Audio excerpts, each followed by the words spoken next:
کریم صلی اللہ علیہ وآلہ وسلم کی حدیث مبارکہ ہے۔ آقا کریم صلی اللہ علیہ وآلہ وسلم تشریف فرما تھے، حضور کے صحابہ بھی تشریف فرما تھے۔ آقا کریم صلی اللہ علیہ وآلہ وسلم نے صحابہ کو کچھ بات بتائی۔ آقا کریم صلی اللہ علیہ وآلہ وسلم نے ارشاد فرمایا کہ جو بندہ اللہ کی عطا پہ شکر ادا کرتا ہے، یعنی اللہ رب العزت سے کوئی نعمت عطا کرتا ہے، نعمت کے ملنے پر وہ اللہ کا شکر ادا کرتا ہے۔ ویسے تو یہ قرآن کا فیصلہ ہے کہ لَئِن شَكَرْتُمْ لَأَزِيدَنَّكُمْ، کہ جب بھی تمہیں اللہ کی طرف سے کوئی نعمت ملے، تمہیں اللہ کی طرف سے کوئی عطا ہو جائے، اگر تم اس کا شکر ادا کرو گے کہ اللہ نے مجھے یہ نعمت عطا کی ہے، تو قرآن کا فیصلہ ہے کہ لَئِن شَكَرْتُمْ لَأَزِيدَنَّكُمْ، جب نعمت کے ملنے پر تم اللہ کا شکر ادا کرو گے کہ یا اللہ تیرا شکر ہے، تو نے یہ نعمت ہمیں عطا کر دی ہے، یہ قرآن کا فیصلہ ہے۔ جب تم شکر ادا کرو گے تو اللہ کا اعلان ہو جاتا ہے لَأَزِيدَنَّكُمْ، کہ اے بندے نعمت ملنے پر تو نے میرا شکر ادا کیا ہے، جا ہم نے تجھے اور عطا کر دیا ہے۔ آقا کریم صحابہ کو سمجھا رہے تھے کہ اگر بندہ عطا پر اللہ کا شکر ادا کرتا ہے اور اللہ رب العزت کی طرف سے اگر کوئی آزمائش آ جاتی ہے، آزمائش پہ صبر کر لیتا ہے، یاد رکھنا کہ یہ بھی قرآن کا فیصلہ ہے۔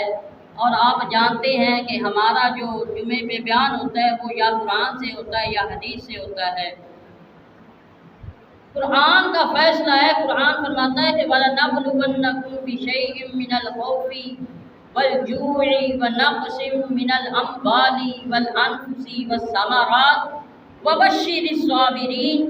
الَّذِينَ إِذَا أَصَابَتْهُمْ مُصِيبَةٌ قَالُوا إِنَّا لِلَّهِ وَإِنَّا إِلَيْهِ رَاجِعُونَ۔ اللہ فرماتا ہے کہ ہم تمہیں ضرور آزمائیں گے، کبھی ہم تمہیں بھوک دے کے آزما لیں گے، کبھی ہم تمہیں پھلوں کی کمی سے آزما لیں گے۔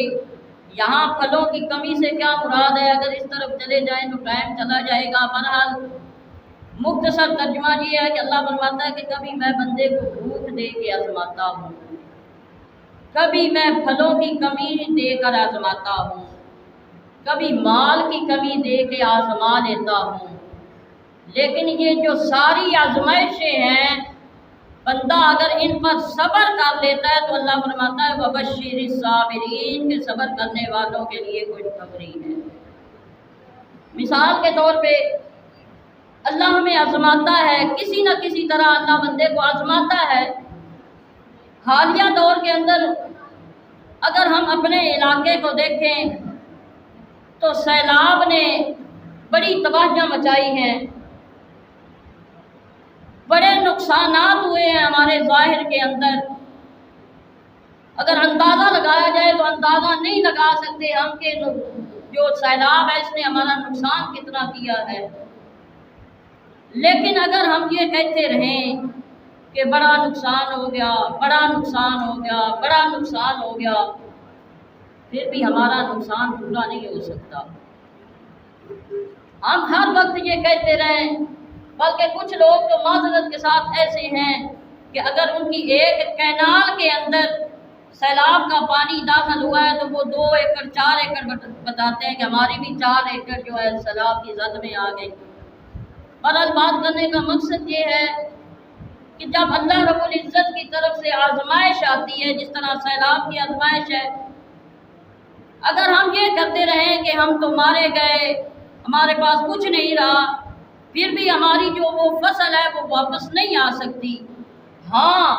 اگر اللہ رب العزت کی طرف سے آزمائش آ جائے لیکن اس کے باوجود جو بندہ صبر کرتا ہے کہ یا اللہ جس طرح تیری مرضی کے مطابق میں یا اللہ اپنا گزارا کرتا ہوں، یا اللہ جس طرح تیری رضا ہے میں تیری رضا کے اندر اپنی رضا ڈھونڈتا ہوں، یا اللہ جو تیری رضا ہے وہ میری رضا ہے، جب بندہ اس موقع پہ پہنچ جاتا ہے تو پھر اللہ فرماتا ہے کہ وبشر الصابرین، کہ میرے بندے نے صبر کیا ہے، اس کے لیے خوشخبری ہے۔ اور قرآن فرماتا ہے کہ اللہ